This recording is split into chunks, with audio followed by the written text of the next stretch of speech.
Hello friends, स्वागत है आपका इस चैनल पर। तो आज हम फाइनली पढ़ने वाले हैं बायोलॉजी। क्या पढ़ने वाले हैं? आज हम बायोलॉजी पढ़ने वाले हैं 12th क्लास का। और बायोलॉजी में हम इम्पोर्टेंट सब्जेक्टिव प्रश्न पढ़ने वाले हैं। एक क्वेश्चन बैंक से सब रहेगा, तो आपको ये कहने की ज़रूरत है ही नहीं कि ये इंपॉर्टेंट है। क्वेश्चन बैंक का सभी इंपॉर्टेंट होता है। तो चलिए हम क्या करते हैं, एक एक प्रश्न से अच्छे तरीके से समझना स्टार्ट करते हैं। सभी प्रश्न को आपको देख सकते हैं कितनी बार पूछा गया है। क्या इतनी बार पूछा गया है? अगर आप फिर भी नहीं याद करें तो क्या कीजिएगा, ये बहुत बार पूछा गया है। चलिए इसका क्या करते हैं, देखते हैं और क्या करते हैं, इसको देखना स्टार्ट करते हैं।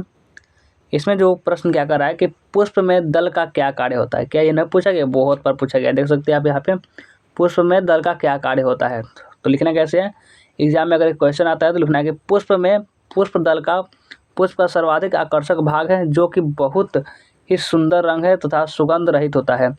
इसी के द्वारा परागणकर्ताओं का आकर्षण होता है ताकि परागण की क्रिया संपन्न हो पाए।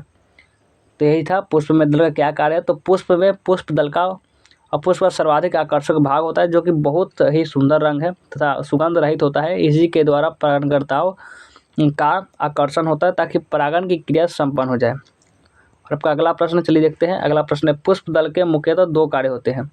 पुष्प दल के जो कहते हैं मुख्यतः दो कार्य होते हैं। एक, यह दल का अवस्था में ही जनन अंगों की रक्षा करते रहते हैं, और दूसरा, यह कीट परागण में बहुत ही सहायक होते हैं। तो ये भी प्रश्न समझ गए। आगे बढ़ते हैं। दोहरा निषेचन की परिभाषा क्या होती है? दोहरा निषेचन, एक निषेचन होता है निषेचन जो नर युग्मक और मादा युग्मक सलाइन को निषेचन कहते हैं, और एक आता है दोहरा निषेचन। जो बहुत बार आया हुआ है, 2018 में पूछा गया है, 2016 में पूछा गया है, 2019 में पूछा गया है, 2020 में पूछा गया है। कितनी बार पूछा गया आप देख सकते हैं। आपको इसीलिए क्लेट करके लाए हुए ताकि आपको लगे कि हाँ इंपॉर्टेंट है और आप याद कर लें। देखिए क्या है कि दोहरा निषेचन की परिभाषा क्या होती है। तो दोहरा निषेचन की खोज सर्वप्रथम S.G. नवास्ची ने फ्रिटिलोरिया तथा लीरियम के पादपों में किया था। दोहरा निषेचन की क्रिया आवृतबीजी पौधों में होती है। दोहरा निषेचन की जो क्रिया होती है वो आवृतबीजी पौधों में होती है, जिसमें एक ही भ्रूणपोष के अंदर निषेचन की दोहरी अभिक्रिया होती है, यानी एक ही भ्रूणपोष के अंदर निषेचन दो बार होते हैं। इनमें से एक नर युग्मक अंडकोश का यानी एग सेल्स से संलयन कर युग्मज बनाता है तथा दूसरा नर युग्मक क्या करता है, ध्रुवीय केंद्र को यानी पोलर न्यूक्लिक से संलयन करता है। तो यहाँ तो क्लियर होगा कि ये क्या होता है कि दोहरा निषेचन की परिभाषा क्या होती है। दोहरा निषेचन की खोज सर्वप्रथम S.G. नवास्ची ने, ऑब्जेक्टिव में भी आ सकता है कि दोहरा निषेचन की खोज किसने की थी, तो बताना कि S.G. नवास्ची ने की थी। और कहाँ की थी, तो फ्रिटिलोरिया तथा लीलियम के पादपों में किया था। दोहरा निषेचन की क्रिया आवृतबीजी पौधे में होती है। कैसे पौधे में? आवृतबीजी पौधे में होती है, जिसमें एक ही भ्रूणपोष के अंदर निषेचन की दोहरी अभिक्रिया होती है। इनमें से एक नर युग्मक अन्य कोशिका से संलयन कर युग्मज बनाता है तथा दूसरा नर युग्मक ध्रुवीय केंद्रकों से संलयन करता है। तो ध्यान रखेंगे। अगला क्वेश्चन पर आते हैं। अब आइए अगला जो प्रश्न है देखते हैं। अगला प्रश्न क्या कह रहा है, क्रमिक विकास का क्या अर्थ होता है? जो BSc 2016 में पूछा गया है, या और भी पूछा जा सकता है, लेकिन आपको इसमें एक ही लिखे हुए हैं। क्रमिक विकास का क्या अर्थ है? तो बताना है कि क्रमिक विकास एक तरह का विकास है जिसमें किसी व्यक्ति व संगठन या समुदाय की वृद्धि धीरे धीरे होती है। क्रमिक विकास एक तरह का विकास है जिसमें किसी व्यक्ति, संगठन या समुदाय की वृद्धि धीरे धीरे होती है। इस विकास के दौरान अनुकूलन की एक विशेषता होती है जो यह सुनिश्चित करती है कि विकास के लिए आवश्यक रणनीतियाँ, संरचनाओं और संगठनों को विकसित किया जाता है। क्या? तो उस क्रमिक विकास का क्या अर्थ है? तो क्रमिक विकास एक तरह का विकास है जिसमें किसी व्यक्ति, संगठन, समुदाय वृद्धि धीरे धीरे होती है। इस विकास के दौरान अनुकूलन की एक विशेषता होती है जो यह सुनिश्चित करती है कि विकास के लिए आवश्यक रणनीतियाँ, संरचनाओं और संगठनों को विकसित किया जाता है। तो चलिए ये भी समझ गए आप अच्छे से, और समझ गए तो चलिए आगे बढ़ते हैं हम अगले प्रश्न पर। अगला प्रश्न पर आ जाइए। 4 नंबर जो प्रश्न है ये बहुत ही ज़्यादा इंपॉर्टेंट प्रश्न है जो 2016 में पूछा गया है, और यहाँ पे ये 2025 में आने के लिए आपको तैयार है, पूरे आपको रेडी है। आपको कह रहा है कि हम आएंगे, पूरा तैयार हो गया है आने के लिए। तो क्या है इसमें कि रैबिज बीमारी के कारण, लक्षण तथा नियंत्रण के बारे में लिखे। रैबिज बीमारी के कारण, लक्षण, नियंत्रण, इसी के बारे में आपको लिखना है। तो कैसे लिखना है चलिए बताते हैं। आपको लिखना है कि रैबिज लार में फैलने वाला बीमारी है। रैबिज जो है अपना जीभ है उसमें फैलने वाला बीमारी होती है लार में, और जब लार उससे होता है उसको संक्रमित जानवर के लार का संपर्क जब व्यक्ति के खून से होता है, जो आपका जो कुत्ता होता है जो होता आप देखते होंगे उसको जो काट लेता है, उसको लार में जो बीमारी होती है वो फैल जाती है, तो ये वायरस फैलता है। रेबीज लार से फैलने वाली बीमारी है। संक्रमित जानवर के लार का संपर्क जब व्यक्ति के खून से ब्लड से होता है तो ये वायरस फैलता है। मनुष्य के खून में ये वायरस कभी जानवर के काटने से पहुँचते हैं तो कभी और किसी से बहुत सारे होते हैं जिसके काटने से पहुँचते हैं। रेबीज बीमारी के मुख्य लक्षण क्या होते हैं, चलिए उसको बताते हैं। मुख्य लक्षण दर्द होना, आपको दर्द हो सकता है। रेबीज है तो आपको दर्द होगा, थकावट महसूस होगा, सिर दर्द होगा।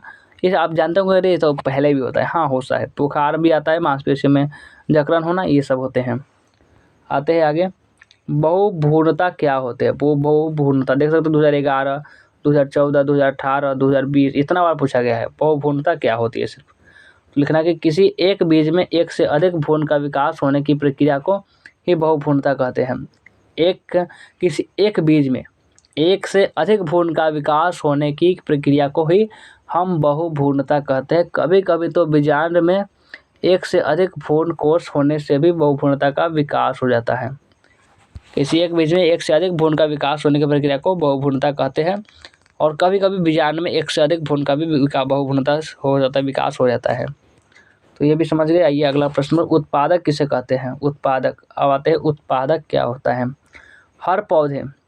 हरे पौधे जैसे शैवाल, घास, पेड़ इत्यादि ऐसे जीव हैं जिनमें प्रकाश संश्लेषण द्वारा अपना भोजन स्वयं बनाने की क्षमता होती है। इस प्रकार के जीवों को हम उत्पादक कहते हैं। हरे पौधे जैसे शैवाल, घास, पेड़ इत्यादि ऐसे जीव होते हैं जिनमें प्रकाश संश्लेषण द्वारा अपना भोजन स्वयं हम खुद बना सकते हैं अपना भोजन, इस प्रकार की क्षमता होती है। इस प्रकार के जीवों को ही हम उत्पादक कहते हैं।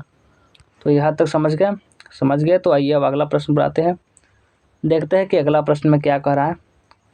अगला प्रश्न जो है वह 7 नंबर है। 7 नंबर प्रश्न है कि जनसंख्या विस्फोट के कौन से कारण हैं। जनसंख्या विस्फोट के कौन से कारण हैं। जनसंख्या विस्फोट के निम्नलिखित कारण हैं।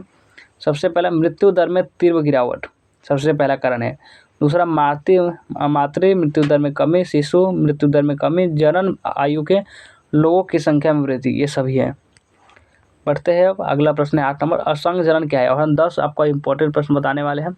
असंघ जनन क्या है और इसका क्या महत्व है। थोड़ा देर रुक जाइए, बस हो जाएगा। असंघ जनन क्या है और इसका क्या महत्व है। पसंद आ रहा है, अगर पसंद आ रहा है तो लाइक करना ना भूलेंगे, लाइक भी कर देंगे। और जो भी नए बच्चे होंगे इस चैनल को सब्सक्राइब भी कर लेंगे। और जो क्या करेंगे, व्हाट्सएप ग्रुप ज्वाइन किए तो वो भी कर लेंगे। असंघ जनन क्या है। असंघ जनन बिना निषेचन के बीज के अलैंगिक उत्पादन की प्रक्रिया है। और इसका महत्व, यह बीज उत्पादन की कम लागत वाली प्रभावी विधि होती है। दूसरा, असंघ जनन से तैयार की गई संकर बीजों का उपयोग कभी भी किया जा सकता है, किसी समय कभी भी किया जा सकता है। और 2 और प्रश्न है, हरित क्रांति से आप क्या समझते हैं।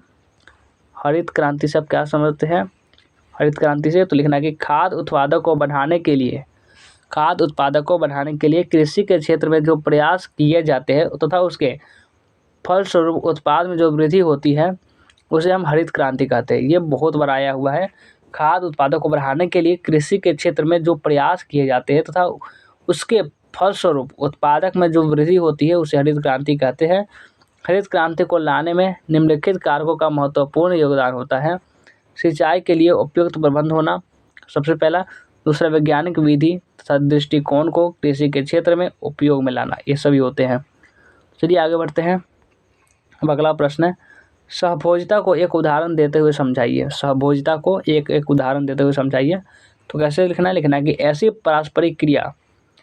पारस्परिक क्रिया जिसमें एक जाति को लाभ होता है और दूसरी को न लाभ होता है न हानि, उसे हम सहभोजिता कहते हैं। यानी कि ऐसे जाति एक को लाभ हो रहा है, दूसरा को न हानि हो रहा है न लाभ हो रहा है, तो उसे हम सहभोजिता कहेंगे। जैसे अर्किड का आम के वृक्ष के शाखाओं पर उगना, यानी अर्किड का आम जो है वह अर्किड का आम के वृक्ष के शाखाओं पर उगना, इस प्रकार से कुछ समझिए। तो आपका अंतिम प्रश्न ये काफ़ी इंपॉर्टेंट है, इसको आपको एमवीआई में रखिए। एमवीआई भी बहुत ज़्यादा आ सकता है कि ध्वनि प्रदूषण से आप क्या समझते हैं, इसके दुष्परिणामों का उल्लेख करें। ध्वनि प्रदूषण, आज देख रहे जो बाजा बजाए, जो डीजे बजाए, सब ध्वनि प्रदूषण ही तो है। ध्वनि प्रदूषण 40 dB से अधिक तीव्रता वाली ध्वनि के कारण ज्ञानेंद्रिय सहित मानव शरीर के अन्य भागों पर पड़ने वाले कुप्रभावों को ही हम ध्वनि प्रदूषण कहते हैं। दुष्परिणामों का प्रभाव की बात करें तो ये आपका कर्णपटल के क्षतिग्रस्त होने के कारण सुनने में बाधा, दूसरे व्यक्ति से बात करने में बाधा, ये सब हो सकते हैं। तनाव, नेत्र दोष, सर दर्द, अनिद्रा आदि रोगों का उत्पन्न होना, ये सभी हो सकता है ध्वनि प्रदूषण के कारण। तो यही आपका ध्वनि प्रदूषण बहुत ज़्यादा खतरनाक हो सकता है, इसलिए आपको जितना हो सके ध्वनि प्रदूषण कम करना चाहिए।